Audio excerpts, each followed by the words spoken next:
Olá, sétimo ano, tudo bem com vocês?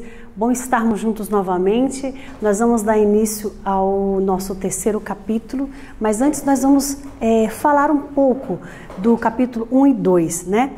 Então, lembra quando eu pedi para você imaginar, no capítulo 1, quando eu falei para vocês, imagine um museu fictício. Sugerimos que a arte contida nele poderia estar separada por povo ou por visão de mundo. Isso é porque a arte ela sempre expressa uma visão de mundo. E essas obras expressam o aspecto da época em que a obra foi produzida. Isso quanto ao sentido da expressão coletiva, a qual aquelas pessoas que se encontravam, elas estavam de fato comprometidas. Então, portanto, com que essa arte do cristianismo, no fim da antiguidade, adotasse essa forma de obras, por favor, olha só. É que nós conseguimos então ver indícios de como os cristãos entraram para essa história. Você deve se lembrar na aula de história em que o Império Romano possuía prédios, estátuas e templos gigantescos. Se lembra disso? Os artistas cristãos, eles precisavam, portanto, apresentar uma arte que correspondesse a esse padrão de beleza, essa genialidade empregada pelos artistas daquela época, aqueles artistas antigos. Então, de repente, o cristianismo ele se tornou importante e diante dessa nova realidade precisou elaborar uma arte que correspondesse a essa nova situação. Então, no livro, no capítulo 2, relata assim que durante a década de 1950, o governo do Brasil resolveu resgatar uma antiga ideia da época em que o nosso país era um império. Construir então do zero o quê? A nossa capital, Brasília, no centro do país, com o objetivo de demonstrar a vinda do progresso para o Brasil. Aí, olha só, rapidamente, acompanha só comigo na página 33. Durante a década de 1950, o governo do Brasil resolveu resgatar uma antiga ideia da época, em que nosso país era o império, construir do zero uma nova capital. Então, pensava o governo que outro empreendimento poderia demonstrar tão claramente a vinda do progresso para o Brasil. Após um concurso de ideias e projetos em que arquiteto poderia sugerir como deveria ser a cidade. A missão de construir a nova capital coube ao urbanista Lúcio Costa e o arquiteto Oscar Niemeyer.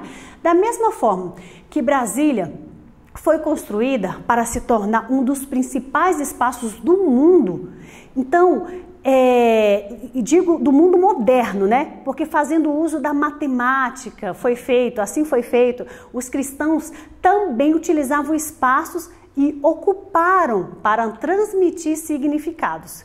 E também para fazer uma comparação quanto ao crescimento do número de cristãos, que não paravam de crescer, era cada vez mais crescendo a cada dia, depois de ter tornado a religião oficial do Império.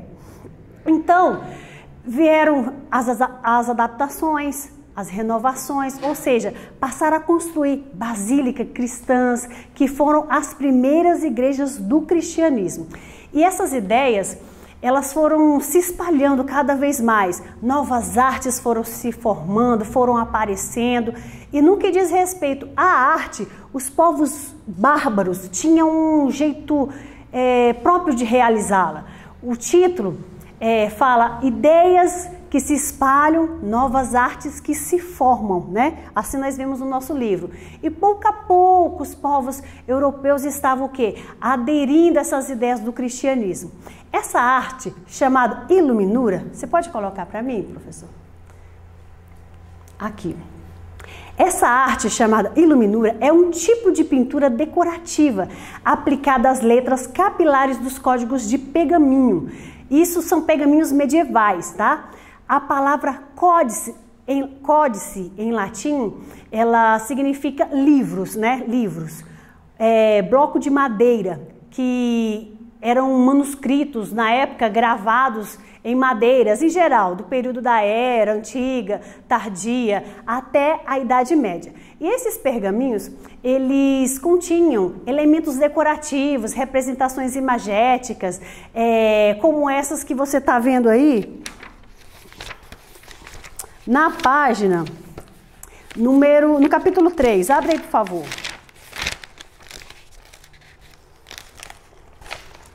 Então, nos livros de Kells, observa aí essa obra, tá? No livro de Kells, Druon, constitui apenas uma letra do texto, onde a letra N, ela aparece em nível de detalhe inacreditável. Coloca aí, por favor, professor. Olha só, a letra N, ela se destaca, então aparece de uma maneira meio exagerada. Monges copistas e artistas levaram anos para desenhar uma única letra inicial desses livros e por isso elas foram preservadas até hoje. Então pensa num livro trabalhado, com material de alta qualidade, não havia sequer uma falha nesse material e os desenhos sempre de gênero abstrato. O abstrato, você sabe, né? É o que está na ideia do artista, você não consegue identificar de fato que obra é aquela. Esse era o poder da imaginação e da habilidade dos povos nórdicos aplicados ao cristianismo. E como grande parte da população medieval, ela não tinha conhecimento da leitura, ela não tinha conhecimento da escrita. Então, as pinturas, as esculturas, a própria arquitetura, muito mais ela expressava valores e também elas transmitiam, além de valores, os ensinamentos cristãos. Então, era esse o objetivo, tá bom? Hoje, pode passar mais um? Nós temos atividades para realizar, tá bom? No livro da página 62, 4, 5, 6, 7, 8 e 69. E bons estudos para vocês, se planejem, tá bom? Um beijo para vocês, fiquem na paz e na graça de Deus.